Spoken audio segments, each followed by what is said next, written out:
was bright, wide, and full of strange sounds.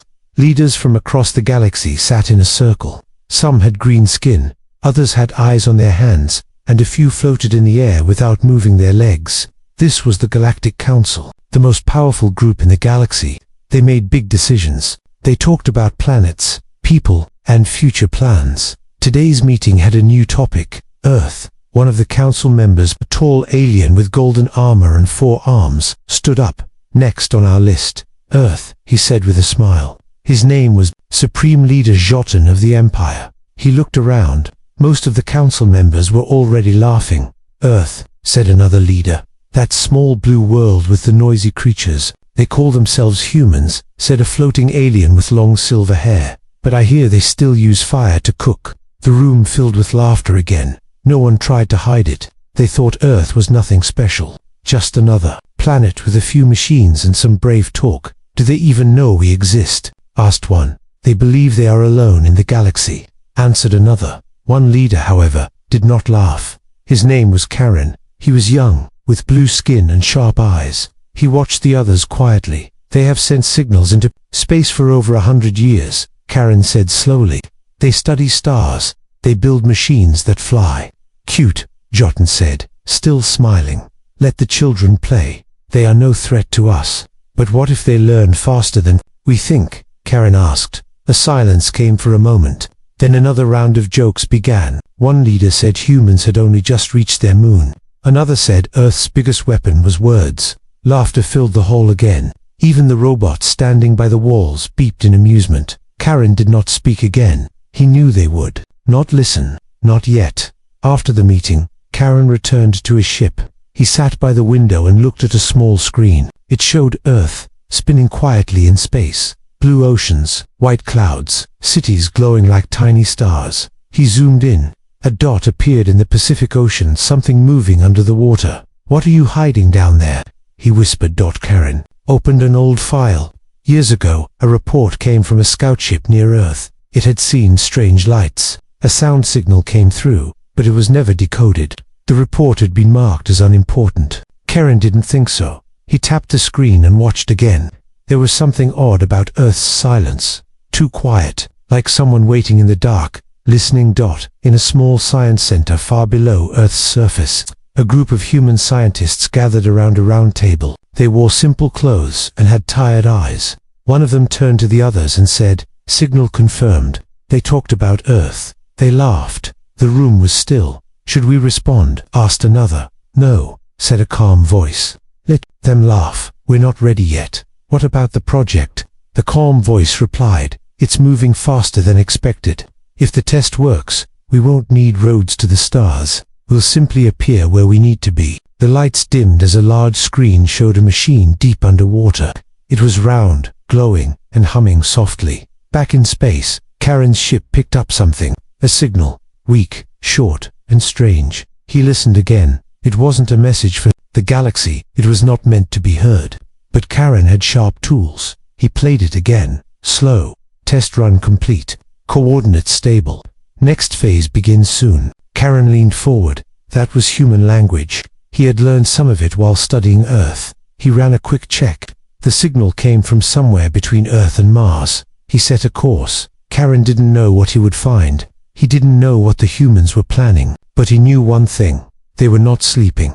And they were not as weak as the council believed. Back on Earth, deep inside a hidden room, an old man smiled at the screen. "They heard us laugh once," he said. "Let's make sure they never laugh again." Outside the planet, space was quiet. No warships, no warnings, just stars. But something had changed. The humans had started to move, and the galaxy would never be the same. The stars above Neptune blinked quietly. Nothing unusual moved in that cold space. Yet just days ago, an Empire scout fleet had entered this area and then all signals stopped. No messages, no energy trails, no signs of damage. The ships had simply vanished. The Empire's council didn't take it seriously at first. They called it a small delay. They blamed it on technical issues or solar storms. But as time passed and the fleet failed to report, whispers began to rise. Something was wrong. A second scout team was sent. Smaller, cautious. Their mission, to scan the area near Earth and report back. They traveled slowly, using stealth, but as they crossed Saturn's orbit, their instruments picked up strange readings. Not enemy ships, not weapons. Just silence. Complete, perfect silence. One of the commanders on board, Captain Elith, looked out at the emptiness. She frowned. "This isn't right," she said. "Even dead space makes noise." Her crew checked. Again, no stars were moving, no signals bounced back. Just one strange reading coming from behind Mars. "What's back there?" she asked. A crew member replied, "Only Earth, Captain, but this feels like something's watching us." Back on the galactic capital, Karen reviewed the reports in his private chamber. The new fleet had not responded either. 2 teams gone, no sign of struggle, no goodbye, only gaps in the map, like parts of space had been erased. He turned to his assistant. "What's Earth's response?" "Nothing," the assistant replied. "Still no contact. They act like nothing is happening." Kieran didn't believe it. He opened an old sensor file, one he had kept hidden from the rest of the council. It showed Earth's orbit, but with energy patterns no other species had, used before they came, in short pulses, weak but clear. They weren't natural. Teleportation, energy. Karen had heard stories of such technology.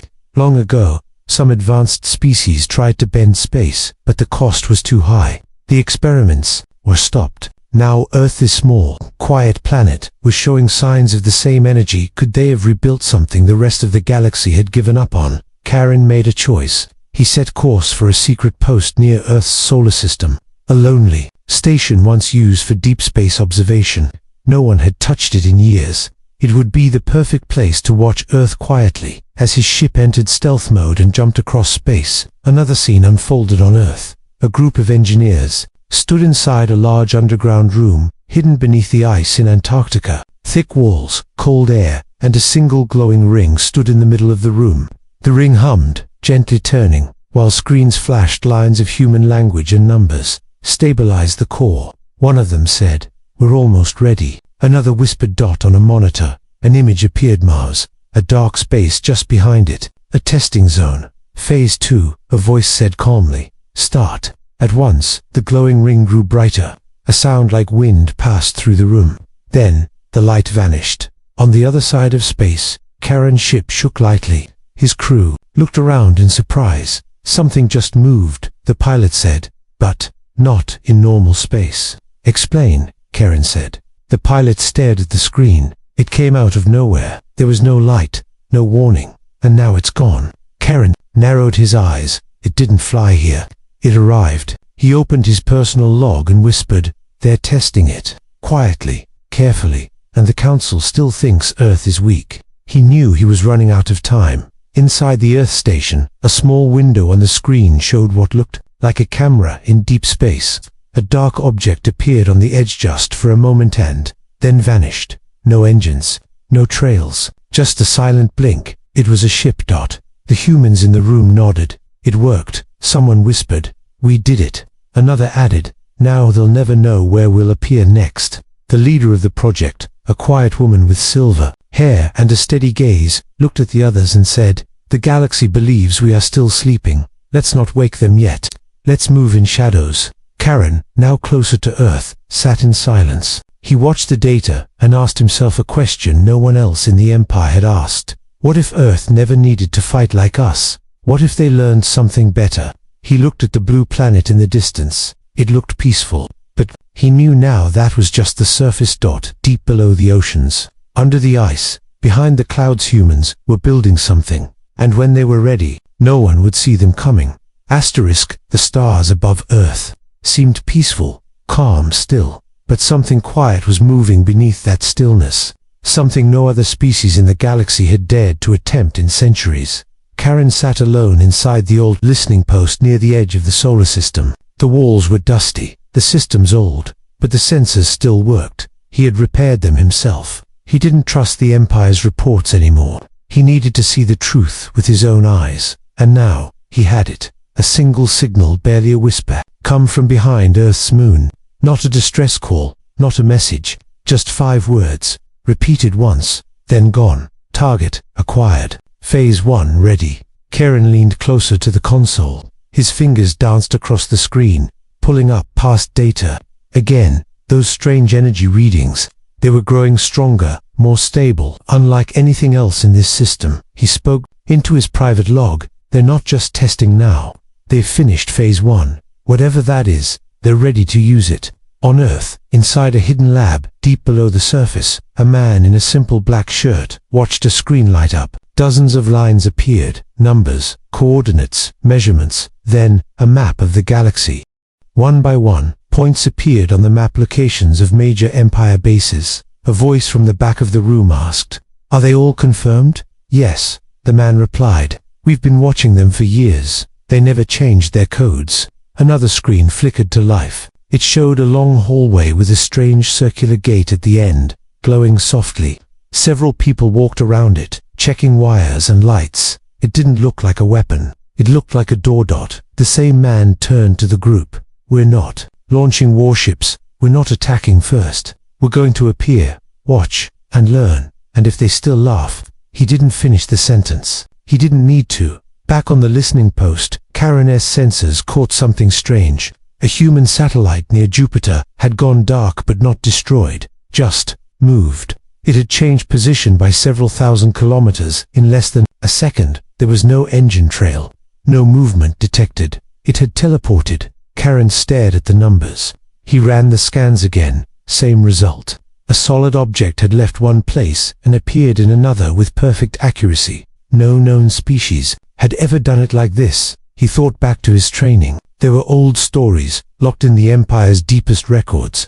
Stories of ancient teleportation gates, built long ago, now forgotten. They were shut down because they were unstable. But what if humans had found one, or worse, rebuilt it from scratch? He pressed a button and opened a personal message to the Empire. But halfway through writing it, he stopped. They won't believe me, he thought. They'll laugh again, just like before. So he saved the message, but didn't send it. Instead, he turned back to the window. Earth was a blue dot, turning slowly in the distance. He stared at it for a long time. Inside the secret human base, a young technician ran toward the control room. "We've decoded part of their latest council meeting," she said, out of breath. "They mentioned Earth again." "What did they say?" the leader asked. "They called us background noise, said we were too small to be part of the real galaxy." No one in the room looked surprised. This wasn't the first time they'd been ignored. "Let them keep thinking that," the leader said softly. "We are not here to speak. We are here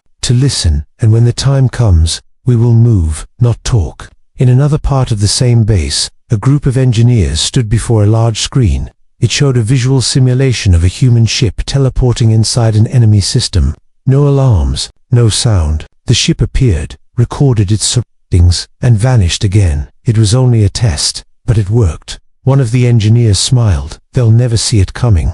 Above them, satellites moved into new positions. They blinked out of sight for a moment, then reappeared in orbit, quieter, harder to track. Karen watched Earth's orbit change, satellites disappearing and returning, short pulses of energy moving in and out of the moon's shadow. He whispered to himself, "They've already started phase 2.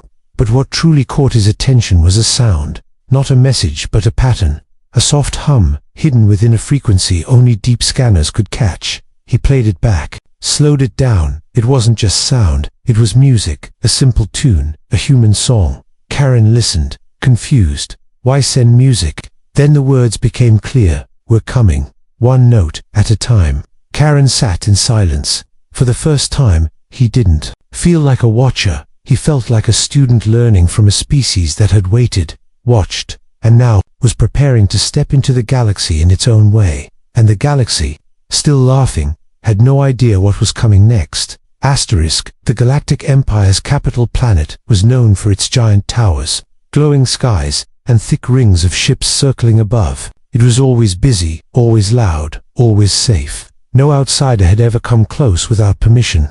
The Empire believed no one would ever try. Until that day, it began with a soft flash, barely a blink in the sky above the central command dome. The defense systems didn't react. There was no sound, no engine trail, no signal, just a gentle light. And then, something was there. Floating above the city was a strange object, small, silver, quiet. It didn't move, it didn't attack. It existed. Inside the control tower, alarms stayed silent. The guards looked up at the object through their windows in confusion. "What is that?" asked one of the operators. "No ship shows on our scanners," another replied. "There's nothing there, but we can see it," the first said, pointing at the window. One of the senior officers turned pale. "Is this a new cloaking device?" Before anyone could answer, the object blinked again and vanished. In the center of the control screen, a new line of text appeared. Just 7 words. "We can be anywhere, at any time." The room fell silent. Back at the edge of the solar system, Karen stood at his station in the listening post, watching the same footage. It had just been broadcast across secure channels. The Empire didn't want panic, but the message was already spreading. Karen had no doubt where the object came from. Earth. He remembered the strange signals, the quiet song, the teleport energy signatures. All the signs had pointed to one thing. The humans had moved from watching to acting, and their first move was simple. Show the Empire they could arrive anywhere without warning, without ships, without noise. Karen opened his private communication system. For the first time, he decided to speak directly to Earth. He sent a short message. "I see you. I want to talk." Then, he waited. On Earth, deep beneath the surface, the message reached the command room. The humans read it. The man in charge, the same one who had spoken during Phase 1, looked thoughtful. He didn't reply right away. "Who is Karen?" he asked. "He's a mid-rank Empire officer," someone said. "But smart. He's been watching us longer than most." "Does he believe we're peaceful?" the man asked again. "We don't know." "Then let's find out." He pressed a button and recorded a short reply. "Talk is welcome. Action is coming." Back in the Empire capital, confusion turned into quiet fear. The small object hadn't done anything dangerous, but it had appeared in the heart of the Empire without any warning. No alarms, no weapons, just presence. That was enough. The council held an emergency meeting. Some demanded answers. How could this happen? Where did it come from? Is this a new threat? Others tried to calm the room. It could be a test, it might be a trick. Nothing was damaged. Then Jotun, the golden-armored leader, stood up slowly. It was not a trick. It was a message. He pointed to the screen. "We can be anywhere." "That means Earth is no longer playing games." "They don't have fleets," someone argued. "They don't need them," Jotun replied. "They've made something else." He turned to the council and said something no one expected. "We must prepare. For the first time, we do not understand the battlefield." Karen watched the meeting from afar. He saw the worry in their eyes, the cracks in their pride. He sent one more message to Earth. "They are not ready, but I am." On Earth, the teleportation ring hummed gently in its chamber. It had been tested again and again. It worked now, not just for ships, but for objects, probes, and even drones. Soon, it would be time for something more. Back in space, in an empty orbit near a quiet moon, something shimmered. A human probe appeared silently, recorded everything, and vanished again. The Empire sent ships to the location but found nothing. Karen leaned back in his chair, thinking they had laughed at Earth, then they had ignored it. Now they were watching it with eyes wide open.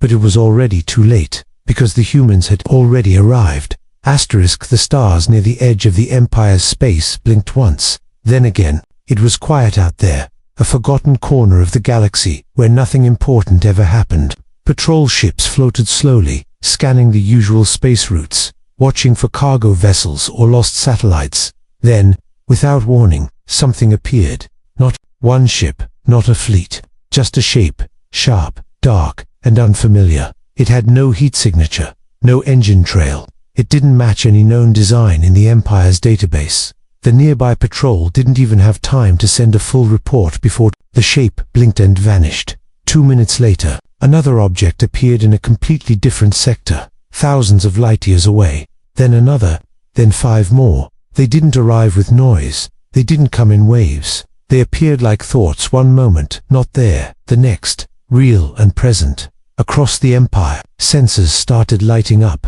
Ships were appearing in key areas, not attacking, not transmitting, just watching. Empire Command scrambled to track them, but it was impossible. Every ship vanished before it could be identified. Each time one was seen, it disappeared seconds. Later then reappeared somewhere else, just long enough to be noticed. Back on the edge of the solar system, Karen stood in silence inside the listening post. The screen in front of him showed movement in over 20 regions. Human ships, all of them appearing in perfect positions.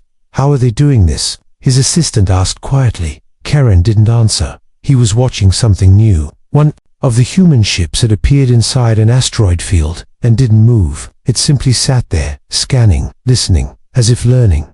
They're not chasing us, Karen said. They're learning from us. On Earth, in the deep chamber, where it all began, the teleport gate glowed steadily now. Operators worked in silence, watching the map of the galaxy on a large screen. Green lights marked places already visited. Red lights marked next destinations. The mission was clear. Appear, observe, disappear. No contact, no sound, just presence. A woman with sharp eyes and a calm voice stood at the center of the room. They're watching now, she said. Let them. Should we speak? Someone asked. No, she replied. We speak through action. They must understand us through motion, not words. Above her, the screen showed a blinking signal. A large area of Empire space was now filled with temporary human markers, proof that their ships had reached these places silently, without being stopped. And then, for the first time, something new happened. A large object began to form inside the gate. It wasn't a drone. It wasn't a probe. It was the first human dreadnought. Its dark silver body gleamed under the lights. It had no large weapons on the outside, no markings, just smooth design and a quiet core that hummed like a heartbeat. Destination? Someone asked. Thought the woman gave the answer without emotion. Their throne planet. The room paused for a moment. Then the dreadnought blinked and it was gone, far away. In the skies above the Empire's capital world, clouds parted. People looked up. They didn't hear anything. There was no warning sound. But the air seemed to shift. The sky seemed heavier. And then it appeared. A giant, silent ship, floating above the towers like a dream. It didn't move. It didn't speak. It simply watched. On the ground, crowds gathered. Soldiers raised scanners, but nothing worked. No readings, no information, just presence. Inside the council chamber, Jotun stared at the screen in silence. It's not here to destroy, he said softly. Then why is it here? Someone asked. To tell us, Jotun replied. That distance means nothing now. Karen received the report moments later.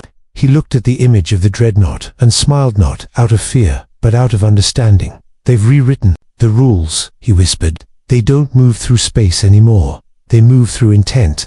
On Earth, the teleport gate dimmed after the jump. Engineers leaned back. They didn't cheer. They didn't speak. They just watched the green light flash once. Mission complete. In a quiet chamber nearby, the woman sat alone, listening to a recording. The council's laughter, the old voices, the jokes made about Earth. She closed her eyes. They saw us as a delay, she said. Now we're a presence. Outside her window, Earth's sky remained calm. But somewhere in deep space, human ships waited silent, unseen, ready to appear wherever they were needed. The galaxy had changed, and Earth had not raised its voice. It had simply arrived. Asterisk, it started without sound. No broadcast. No warning, not even a whisper in the data streams. Yet across the Empire's star systems, lights dimmed, screens blinked, networks slowed, and then silence. In the Empire's outer colonies, space traffic control stations lost contact with nearby ships. One by one, messages stopped. Then the ships disappeared from scanners entirely. No damage reported, just absence. People looked at each other in confusion. Is it the sun? Someone asked. Are the satellites failing? Another replied. No one had an answer. In a control tower near the crystal-covered moon of Syraxis, a junior technician leaned close to his screen. There's something in orbit, he said. It's not showing up on system radar. His commander came over, frowning. You're seeing shadows? No, sir. I'm seeing ships. But only when I look directly through the window. They both turned to the glass. A soft shimmer moved across the stars, like the light itself was bending. Suddenly, one of the wall terminals lit up. No commands were typed. No one touched the screen. It showed a map. 10 Empire bases, blinking in red. Then, one by one, the red changed to green. No explosion, no shaking, just green. Karen stood at the edge of a private landing bay on the Empire's capital world. His eyes were fixed on the sky. He felt the shift, like something unseen had brushed across the atmosphere. He pulled out a small device. tuned to deep space frequencies. The signal was steady now. It played a simple tone, a pulse, then silence, then the pulse again. Not noise, not static. Pattern. He walked back inside and opened a private message from an old sensor station near Earth. It contained only 2 words. They're here. Inside the council tower, panic tried to take root, but it couldn't grow. Nothing was happening that anyone could see, yet they all felt it. The stillness, the change. Jotun sat calmly in his high seat. His face, once proud, was now thoughtful. Dave changed the meaning of arrival, he said quietly. What do you mean? A junior counselor asked. They don't travel anymore, Jotun replied. They appear. Karen entered the chamber moments later. He had not been called, but no one stopped him. I believe Earth has started the next step, he said. One of the counselors raised a hand. What is their goal? To be present, Karen answered. Everywhere, at once. In Earth's deep command facility, the air was still. The screens now showed live images of over 50 Empire sites, all being quietly visited. Small objects were gently placed on surfaces, flat, glowing markers. They didn't take control. They didn't interrupt systems. They just joined them. One of the engineers pointed to a blinking icon. Phase 3 complete, she said. The leader of the mission, now seated in the observation room, nodded once. Begin. Phase 4, she said. Phase 4 didn't involve ships. It involved silence. Every human drone, station, and marker went quiet. No signals, no movements, just presence. The Empire's machines detected nothing, but every command center began receiving short local messages, not broadcasts, just calm statements, written in their own language. We see you, we are near, we offer time. It was not a threat, not a command, just a message. On one of the remote desert moons, an Empire technician walked outside her post and looked at the sky. She saw nothing unusual, but she felt different, as if the stars were closer. A soft humming passed through the air for just a moment, and then it stopped. She looked at her handheld device. It showed a circular, perfect loop, glowing slowly. She smiled. It's them, she whispered. On the capital planet. Karen stood beside Jotun as the council watched the incoming data. None of the systems were under attack. Nothing had been broken, but every base, every moon, every station had received the same presence, a presence that could appear and leave without effort. One of the counselors, finally breaking the silence, asked, "Are they showing power?" Karen shook his head. "No, they're showing patience." In Earth's command center, the leader stood before her team. "They still speak of strength," she said. "We speak of rhythm." A screen behind her showed the entire Empire's space, dotted with small, soft, blue marks. Our goal is not to take, it's to be known.